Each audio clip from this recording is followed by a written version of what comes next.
Ladies and gentlemen, this is David Quinn coming to you live, channel 99, Fort Lauderdale, Florida. We have a massive storm on our hands. Look at the damage we had. We've got the heliums down.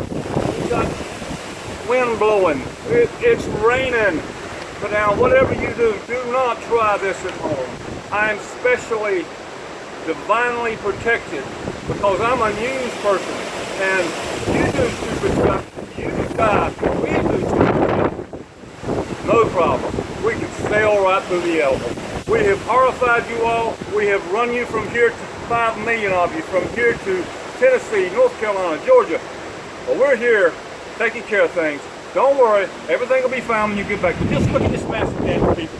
Look at this. No matter what this storm throws at us, we will rebuild.